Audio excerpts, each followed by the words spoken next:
We're beginning our coverage with some grim news this morning. Maharashtra is reeling under a massive COVID surge in COVID infections. The state in the past 24 hours itself has recorded over 57,074 fresh COVID cases, the highest single-day spike since the beginning of the pandemic.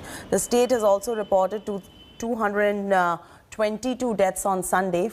Mumbai also has seen the highest spike of infections since the outbreak of the pandemic. The city has reported over 11,000 new infections and 25 deaths on Sunday. With this spike, the doubling rate in the city now stands at 42 days. Not only Mumbai has been recording an infection explosion, the sister city Pune has reported 6,225 positive cases and 44 deaths in 24 hours itself.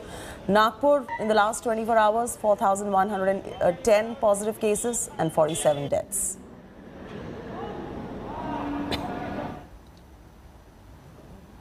With the COVID situation worsening in Maharashtra, the government has imposed stricter norms starting today. As per the new norms, sitting in restaurants and bars is not going to be allowed.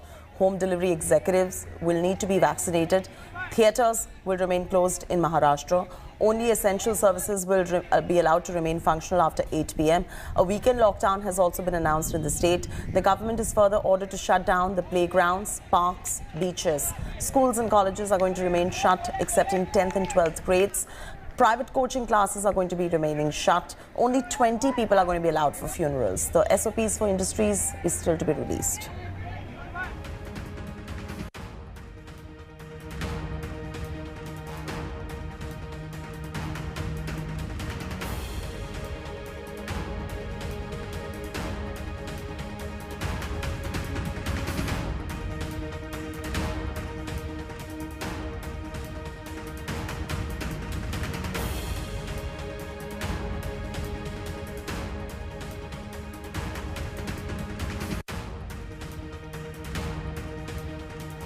Let's now clear the air as far as Maharashtra is concerned. What is allowed in the state and what is not allowed if you live in Maharashtra. Sitting in restaurants and bars, not allowed. So if you're in Maharashtra, you cannot visit restaurants.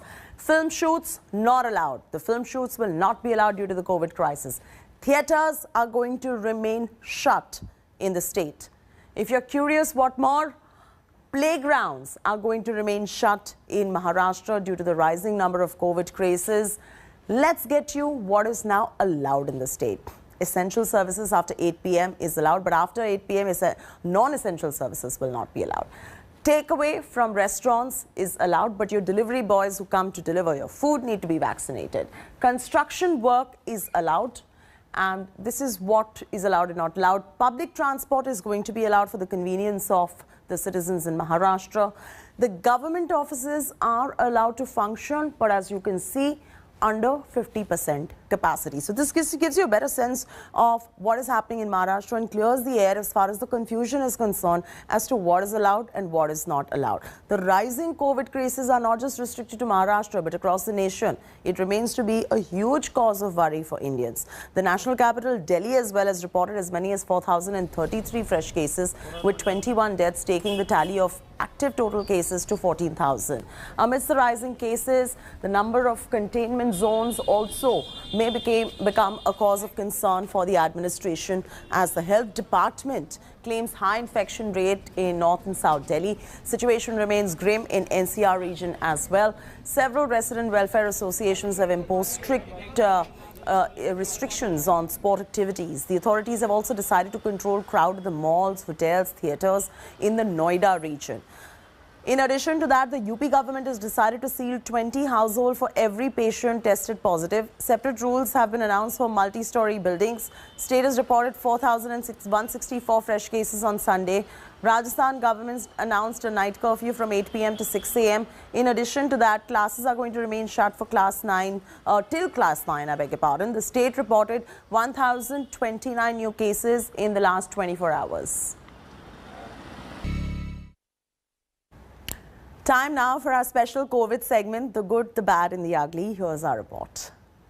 The Maharashtra government has decided to come to the rescue of students who've been suffering for a while because of the COVID-19 crisis. Students studying in classes 1 to 8 now in the state of Maharashtra will be getting promoted to the next class. The government has said that the promotion is going to be automatic and students will not be required to sit for an exam. The move brings much relief to students as well as parents. Here is the bad news of the day. The UK government has confirmed that in the UK, 7 people have died because of clotting after receiving the vaccine. The vaccine, of course, is AstraZeneca's. The UK government has said that 30 people developed the problem of clotting, of which 7 succumbed to this problem. Here is the ugly news of the day when it comes to the pandemic. IIT Kanpur has made a mathematical calculation and it says that sometime in the middle of April, between the 15th of April to the 20th of April, there is going to be a massive peak of infection in the country. More than 1 lakh cases in a day will be reported and Punjab is going to be the worst hit state. The infection rise is going to be exponential, is what this mathematical model seems to suggest. These infections, however, will die down or the peak is going to, in a way, slope down sometime towards the end of May, is what the prediction is. And a day ahead of the third phase of polling, West Bengal is set to witness a mega rally war yet again. BJP chief JP Nadda is set to storm Mamta's turf. Nadda is scheduled to address 2 public meetings in Hooghly district of the state. He's also going to be holding a roadshow in Toliganj area of South Kolkata. Nadda's latest visit to the state is coming in the wake of emergencies of an explosive audio tape that accuses Mamta's nephew, Abhishek Banerjee, of running a corruption syndicate in the state. The BJP chief had yesterday claimed that the Saffron Party is headed for a clear victory in Bengal, as indicated by the first 2 phases of the polls. Meanwhile, Mamta is also going to be continuing her campaign for the 4th phase of polls. She is scheduled to hold 4 rallies in Hooghly and South 24 Parganas district. मैं बंगाल की बात करूं तो वहां के लोगों ने स्पष्ट रूप में ममता जी के टोलाबाजी, तुष्टीकरण, करप्शन, तानाशाही,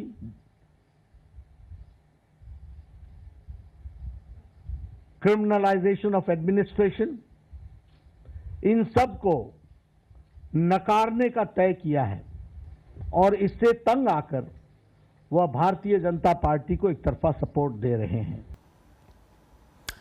An all-out war in Bengal after alleged audio tape leak in Bengal coal scam is accusing Mamta's nephew of running an extortion racket has exploded. BJP has trained all its guns at Delhi, accusing her of running a corrupt syndicate and also called Abhishek an architect of extortion racket. Here's the complete report.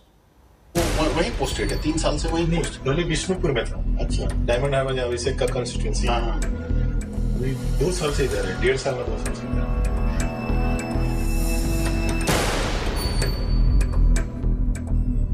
Stunning Bengal Hafta Gate audio tapes.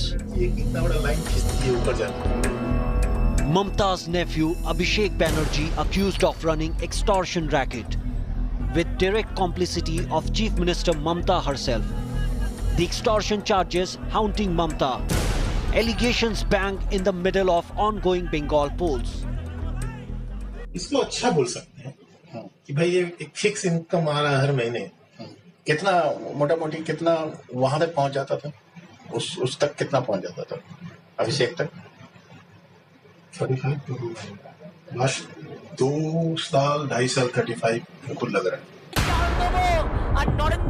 Political storm in West Bengal ahead of phase 3 polling on Tuesday. Now BJP has trained its guns on Chief Minister Mamta Banerjee with Nandigram candidate Suvendu Adhikari alleging 900 crore rupees extortion ring run by Mamta's nephew. सीधा 900 करोड़ पिछले 12-13 साल से शुरू होकर पिछले 2 साल हर महीने only coal and sand से 40 करोड़. इसमें तो गाय है, दूसरा है, सब मिला के 900 करोड़ पूरा के पूरा भतीजा कलेक्ट किया. ना एनडीपीएस केस करवाया है अपोजिशन के. BJP cited the revelation by main accused Anup Manjhi's key aide Ganesh Bagaria, where he claimed Mamta turned a Dhritarashtra-like blind eye to the racket running under her nose. Mamata Banerjee cannot evade responsibility for what was happening right under her nose. We would be naive to believe that Abhishek Banerjee was presiding over these syndicates. Mamata Banerjee did not know about it. ये वो उनको नहीं पता होगा, वो क्यों नहीं कुछ उसको बोलता? अच्छा बताइए, मैडम को ना धृतराष्ट्र होता है, धृतराष्ट्र बस मैडम धृतराष्ट्र बनने देना, बच्चा काम नहीं करने देते हो तो इसलिए तो सब अच्छे सीनियर छोड़ के गए हमें ड्यू टू अभिषेक, चाहे मुकुल राय बोलिए, सब्यसाची दत्ता बोलिए, सुमन चटर्जी बोलिए, फिर आप ये अधिकारी सब और भी जाने के लिए तैयार है, कोई खुश नहीं है इससे। Under fire from the accusation, Trinamool has been on the offensive. Audio tape, এটা দেখা গেছে টিভিতে দুটো লোক কথা বলছে এবং পরীক্ষা করে এখনো পর্যন্ত কে বা কারা কোন বিষয়ে কথা বলছে কোনো জায়গাতেই সেটা প্রকাশ্যে আসেনি। কাজী টেপের সম্পর্কে কোনো মানুষেরই কিছু জানা নেই। একটা তৈরি করা গল্পকে বাজারে ছাড়া হয়েছে। Bengal will go to polls on April 6th for the third phase. But will this audio tape have an impact? Crucial question that will be answered on 2nd of May. With inputs from Surya Agni Roy in Kolkata, Bureau Report, India Today.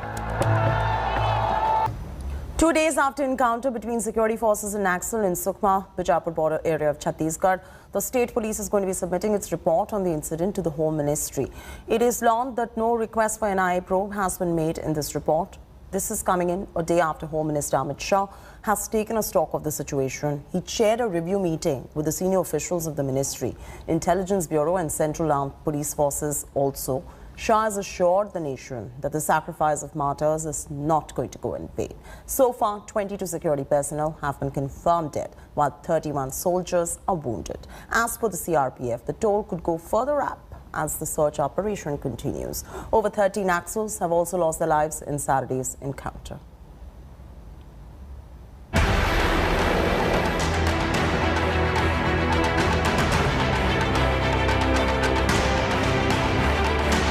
Biggest red terror strike of 2021. India losing braves in Naxal ambush. On Saturday, security forces received intel about presence of dreaded Naxal commander Hidma in Sukhma Bijapur border.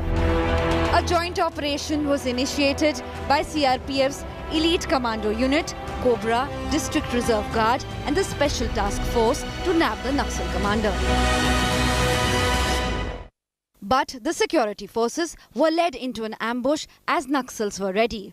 A fierce encounter broke out between the security forces and Naxals, which continued from close range for more than 3 hours. Naxals unleashed their arsenal of light machine guns and rocket launchers on the security forces. In retaliation from the security forces, about 15 to 20 Naxals were also killed. But forces suffered heavy casualties. 2 bodies of Jawans were recovered on Saturday and 20 more early on Sunday. Naxals cut the hand of an inspector before killing him, and some of the security personnel also died because of dehydration. We don't have exact figure what the casualty on Naxal sides, but we have lost 22 dead bodies we have recovered of our soldiers, and one person is still missing. We are trying to find out whether he is alive. So the casualty figure is 22 on our side. After the news of the attack surfaced, Prime Minister Modi tweeted to condole the martyrs and wished speedy recovery to the injured. Home Ministry also instructed DG CRPF to rush to Chhattisgarh and take stock of the situation. Home Minister Amit Shah also cut short his Assam poll visit and returned to Delhi. जवानों की जो शहीदगी हुई है उसको देखकर मैं मेरा असम का दौरा कर्टेल कर वापस दिल्ली जा रहा हूं। मैं उन सभी जवानों को श्रद्धांजलि भी देता हूं और उनके परिवारजनों को और देश को इतना विश्वास दिलाना चाहता हूं कि जवानों ने अपना खून जो देश के लिए बहाया है वो व्यर्थ नहीं जाएगा। BJP took pot shots at Chief Minister Bhupesh Baghel, who is leading Congress campaign in Assam. Baghel, however, promised to fight the red terror. नक्सलियों का जो प्रभाव है वो सिकुड़ते जा रहा है, तो बखलाहट में इस प्रकार से कर रहे हैं। ये आखिरी खंदक की लड़ाई है और मैं समझता हूं कि ये अपने अस्तित्व की लड़ाई लड़ रहे हैं और बहुत जल्दी नक्सली समाप्त होंगे छत्तीसगढ़ से। Forces suspect Naxal commander Hidma, who leads Naxal one-armed unit of People Liberation Guerrilla Army, could have misled the forces with a trap. Union Home Minister has reached Delhi, cutting short his visit to Assam, a poll-bound state, to ensure he carries a high-level review meeting. What is important is not just the setback, but also to ensure that there is a future strategy to ensure that Naxals are neutralized, to avenge the death of soldiers. MHA is also awaiting a report from DG Chhattisgarh. With camera person Shakil Ahmed, this is Kamaljeet Sandhu in Delhi for India Today. With just 4 days to go for IPL season, my colleague Nikhil Mathur is now bringing you the preview of Rajasthan Royals. Can the Jaipur-based franchisee win another title after 13 years? Here's a complete report. Take a look. From being the champions in the inaugural season to never making it to another IPL final, Rajasthan Royals have had a roller coaster journey so far. Despite some heroics with the bat by Rahul Tewatia and some ferocious bowling by Jofra Archer, the Royals endured their worst ever season last year and finished at the bottom of the table. The Royals released their captain Steven Smith ahead of the 2021 auction and handed over the captaincy baton to the young and dynamic Sanju Samson. The Royals spent around 24.2 crores in the auction and literally broke their bank to acquire the services of South African all-rounder Chris Morris for a whopping 16.2 crore, making him the costliest player in the history of the IPL. They also roped in all-rounder Shivam Dube and Bangladesh pacer Mustafizur Rahman. Despite being without Steven Smith, the Royals form a formidable batting lineup with the likes of Josh Butler, Sanju Samson, Ben Stokes. They can give any opposition a run for their money.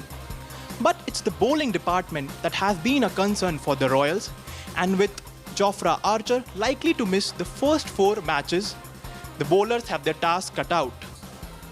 With a young captain at the helm and with the support of a legend like Kumara Sangakkara, can Royals win their second title after a gap of 13 years?